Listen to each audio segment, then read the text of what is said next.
T junctions के remedies, आप लोगों ने कई बार सुना होगा, बहुत बड़े बड़े कंसल्टेंट जो है वो टी जंक्शंस के रेमेडी के नाम पे कुछ भी बोलते हैं। जैसे कि टी जंक्शंस में अगर आपका घर है तो आप अपने गेट के सामने मिरर लगा दीजिए, या फिर कोई प्लांट लगा दीजिए, या फिर गणेश भगवान की एक मूर्ति लगा दीजिए।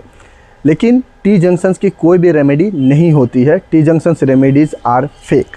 हरे कृष्णा, मैं Pradeep Krishna, numerologer and vastushastra expert. Guys, आज मैं आपको टी जंक्शंस का एक लाइव एग्जांपल देने वाला हूँ। यहाँ पर आप देख सकते हैं, मैं एक टी जंक्शंस के सामने खड़ा हूँ और सामने एक ऑफिस है, AK टूरेंस ट्रैवल। ये कलकत्ता का एक ऑफिस है। इस ऑफिस के ओनर को मल्टीपल टाइप से प्रॉब्लम हो रहे थे जब उन्होंने यहाँ पे इस ऑफिस को लिया था 1 साल पहले। क्या प्रॉब्लम हो रहे थे? सबसे पहली चीज़, इनके बिज़नेस में लॉस हो रही थी, बिज़नेस स्मूथ नहीं चल रहा था, स्टाफ आपस में इनके अगेंस्ट हो गए थे, इनके हाथों से क्लाइंट छूट रही थी, और तो और इन पर लीगल केसेस भी आ गए थे। तो इन्होंने 1 सप्ताह पहले मुझे कनेक्ट किया था वास्तु के रिगार्डिंग कि शायद कुछ प्रॉब्लम हो रहा हो वास्तु में। तो जब मैं यहाँ पर आया, मैंने इनके पूरे एरिया को देखने के बाद मैंने इन्हें सजेस्ट किया कि ये टी जंक्शन है और यहाँ पर जो है बिज़नेस स्मूथ नहीं चल सकती हैं। उन्होंने इमीडिएटली टी जंक्शंस को छोड़ा, इस ऑफिस को छोड़ा। इस समय आप देखेंगे तो ऑफिस जो है वो बंद है। इनका एक नया ऑफिस इन्होंने लिया है। मैं कोशिश करूँगा कि आपको वो ऑफिस भी दिखाया जाए, और उस ऑफिस को एज़ पर पूरा वास्तु के हिसाब से मैंने डिज़ाइन किया है। अब मैं बात करता हूँ टी जंक्शंस में कि टी जंक्शंस की रेमेडीज़ क्यों फेक होती हैं। सबसे पहले मैं बात करूँगा मिरर रेमेडीज़ कि मिरर रेमेडीज़ जो है ये कई बड़े बड़े कंसल्टेंट आपको कंसल्ट करेंगे, आपको सजेस्ट करेंगे कि आपके टी जंक्शंस में आप एक मिरर लगा दीजिए in front of your gate. इसका रीज़न क्या है? वो बोलते हैं कि टी मिरर जो है वो एनर्जीज़ को रिफ्लेक्ट करती हैं। ये सही बात है, लेकिन मिरर एनर्जी को रिफ्लेक्ट करने के साथ साथ एक्सपैंड भी करती हैं। मिरर सिर्फ रिफ्लेक्शन का नहीं बल्कि एक्सपैंड का भी काम करता है। अगर आप देखेंगे किसी भी छोटे दुकान में बहुत सारे मिरर्स लगे हुए थे, जस्ट बिकॉज ऑफ कि वो एक्सपैंड होता है और उनका शॉप जो है वो बड़ा लगता है। उसी तरह मिरर जो है वहाँ पे नेगेटिव एनर्जी के फ्रिक्वेंसी को और ज़्यादा बढ़ा देती है, वो कमाती नहीं है। दूसरा रीज़न होता है ट्री लगाना। क्या ट्री लगाने से टी जंक्शंस की नेगेटिव एनर्जीज़ को कम किया जा सकता है? नहीं, क्योंकि ट्री का भी अपना एक लिमिटेशन होता है कि वो एनर्जी को एब्जॉर्ब कर सकता है।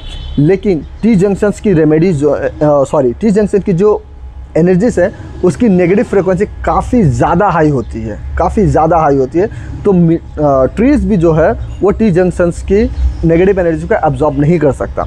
तीसरा आता है कि गणेश भगवान की मूर्ति रखना, यानी कि आइडल रखना।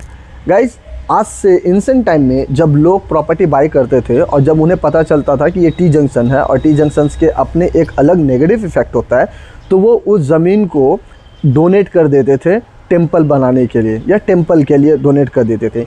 उसी कॉन्सेप्ट को मॉडर्न टाइम में लोगों ने रेमेडी की तरह से यूज़ करना स्टार्ट किया है, which is not good and not at all effective.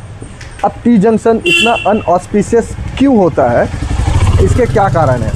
T junction का अनऑस्पिशियस होने का कारण ये है कि टी जंक्शंस में जो एनर्जी कोलाइड होती है वो एक नेचुरल डिजास्टर होती है। जैसे कि हमें पता है, अगर टेक्टोनिक प्लेट्स में आपस में जब वो एक दूसरे के साथ कोलाइड करते हैं तो उसका रिजल्ट भूकंप होता है। भूकंप के लिए अगर हमें पता भी हो तो हम अपने आप को प्रिपेयर कर सकते हैं, लेकिन डैमेज कंट्रोल हमारे हाथ में नहीं होता। Same with tsunami. उसी तरह टी जंक्शंस में एनर्जी 3 वेज से आके यहाँ पे कोलैप्स करते हैं और उसकी फ्रीक्वेंसी इतनी ज़्यादा हाई होती है, हम उसके लिए प्रिपेयर तो कर सकते हैं लेकिन फिर भी डैमेज कंट्रोल नहीं कर पाते। तो मैं आपको सजेस्ट करूँगा कि please do not by any T junctions property. और अगर आपने टी जंक्शन प्रॉपर्टी खरीद लिया है तो किसी भी कंसल्टेंट के झांसे में ना आए कि टी जंक्शंस की रेमेडी होती है। टी जंक्शंस का सिर्फ एक ही सॉल्यूशन होता है, वो होता है सेप करेक्शंस। यानी कि अगर मैं बताऊँ, इस रास्ते की जितनी चौड़ाई है उतना ही स्पेस अगर आप स्ट्रेट छोड़ सकते हैं, अपने लैंड सैक्रिफाइस कर सकते हैं, तो ही टी जंक्शंस को आप बाय कीजिए। अदरवाइज़ आप टी जंक्शंस की प्रॉपर्टी को बाय मत कीजिए। अगर ये वीडियो आपको पसंद आया हो, आपको अफर्मेटिव लगा हो और अगर आपकी नॉलेज बढ़ी हो तो please like, share and subscribe और हमारे साथ जुड़े रहिए आने वाले अपकमिंग लेटेस्ट वीडियो के लिए और भी ज़्यादा वास्तु से रिलेटेड नॉलेज गेन करने के लिए। हरे कृष्णा।